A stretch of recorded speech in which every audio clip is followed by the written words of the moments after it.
Bonjour, c'est Alexia Laroche-Joubert.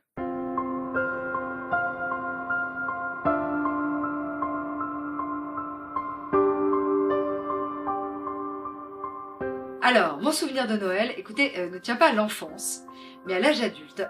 En fin de compte, c'est moi qui ai commencé à lancer les fêtes de Noël, parce que dans la famille, on n'était pas très Noël. Et donc, j'ai commencé à peu près ça il y a une dizaine d'années, et j'ai eu un Noël très particulier il y a 3 ans, où pour la première fois, j'ai réuni l'intégralité de ma famille. Alors, l'intégralité de ma famille n'est pas comme toutes les familles. C'est-à-dire que moi, j'ai une famille complètement recomposée, pas que des enfants recomposés, mais des parents recomposés. En gros, à ce Noël, il y avait ma famille traditionnelle, ma tante, ma grand-mère, mes cousins, et ça se complique au niveau de mes parents. En gros, il y avait mon père, et bizarrement, il n'y avait pas ma mère. Et du côté de ma mère, bizarrement, il y avait son deuxième mari, puisque mon père était son premier mari. Et puis, il y avait mes frères, mais mes frères, il y en a un qui vient du côté de maman, et 3 autres qui viennent du côté de papa.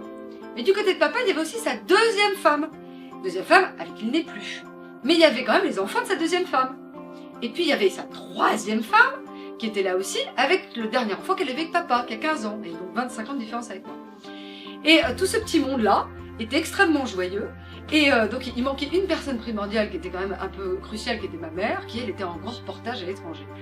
Et moi j'adore ces familles-là, parce qu'au final, tous les gens s'entendent bien, et je trouve que c'est la bonne intelligence des gens qui sont comme ça, qui font partie des familles recomposées, où par respect des enfants des uns et des autres, par respect des histoires qu'on a eues, et ben on décide tous de se réunir et de fêter tous ça ensemble, parce qu'au final, Noël c'est aussi une histoire commune. Voilà. Alors ça c'était mon souvenir de Noël, mais il faut penser à ceux qui n'ont pas toujours une famille, aussi compliquée soit-elle, qui peut les accueillir à Noël. Je pense aux personnes âgées particulièrement. Donc faites comme nous, soutenez l'association des petits frères de